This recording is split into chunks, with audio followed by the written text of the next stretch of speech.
L'école primaire publique de Payendiga, nous sommes là dans le canton de Borgou, dans la préfecture de Pendial, a un nouveau bâtiment scolaire, un don de l'ONG-IT Village basé dans la région des Savanes. Ce bâtiment moderne de 3 classes d'un montant de 60 millions de francs CFA vient pallier le manque d'infrastructures scolaires dans la localité qui compte plus de 300 élèves qui étudient sous des paillotes. Niab Tambat, directeur de l'EPP et Payendiga. Moi, je suis très content d'avoir ce joli bâtiment. Les années passées, on était dans les paillotes.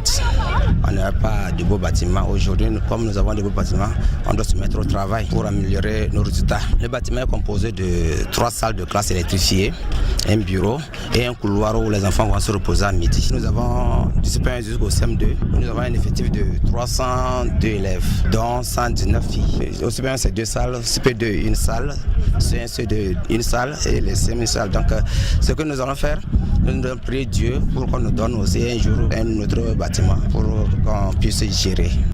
De son côté, le chef de canton de Borgou, Sandani Natondja, a remercié l'ONG-IT Village et ses partenaires allemands de la fondation Kremer pour ce cadeau.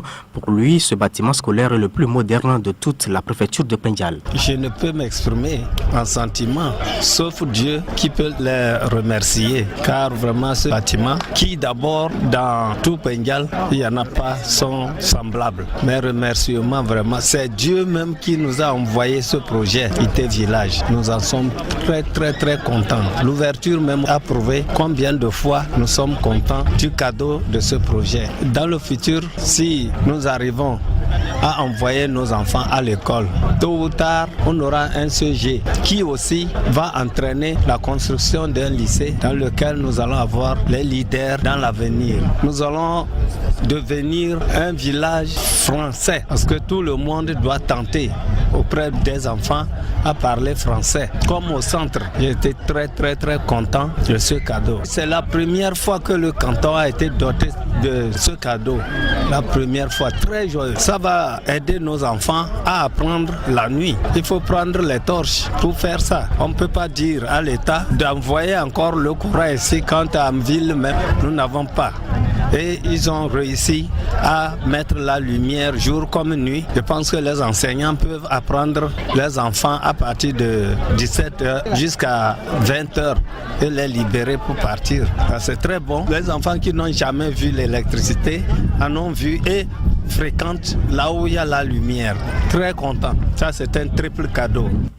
À l'instant, le chef de canton de Borgou, Sandani Natondja, et ce bâtiment est le 4e que l'ONG-IT Village construit dans cette zone du Togo, surnommé le 6e continent en raison de son accès difficile et surtout du manque criard d'infrastructures sociales de base. IT Village compte poursuivre ses actions pour assurer une éducation pour tous à tous les enfants des milieux reculés du Togo. Écoutons Étienne Dablé, il est le président du conseil d'administration de l'ONG-IT Village. Il y a 2 ans que nous sommes venus voir le bâtiment qui est à côté, qui servait de bâtiment scolaire, voir les conditions dans lesquelles les enfants qui étaient assis sur des branches d'arbres fixées sur des fourches d'arbres, ça faisait pitié dans la mesure où la question de l'éducation pour tous, ça doit être valable pour tout le monde, pour l'enfant de riche, mais également pour l'enfant de pauvre. Et si les conditions ne sont pas réunies, c'est vraiment regrettable. Quand on dit tous les enfants naissent libres et égaux, il y a quelque chose de vrai dans ça. Parce que ces enfants, ils ne sont pas moins intelligents que les enfants de Bill Gates, les enfants de Aladji Dangote ou bien les enfants du président Ford. Mais c'est parce qu'on ne leur donne pas l'opportunité, eux aussi, d'aller à l'école,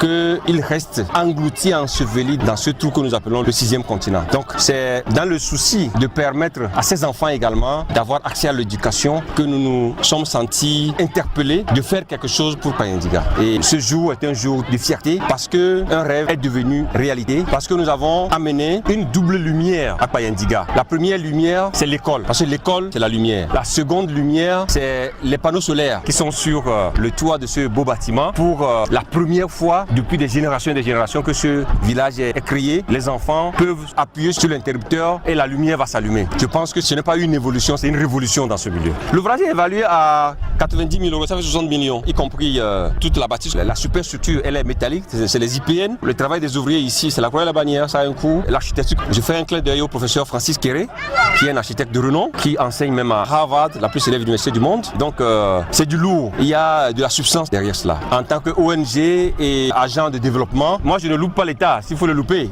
afin que l'État aussi assume ses responsabilités. Mais en même temps, même dans les grands pays avancés, ce n'est pas l'État seul qui fait tout. Mais l'État ne doit pas, tout du moins, être dédouané de ce qu'il devrait faire et qu'il ne fait pas. Mais au même moment, même si l'État faisait tout, le seul travail de l'État ne nous permettrait pas de développer ce pays.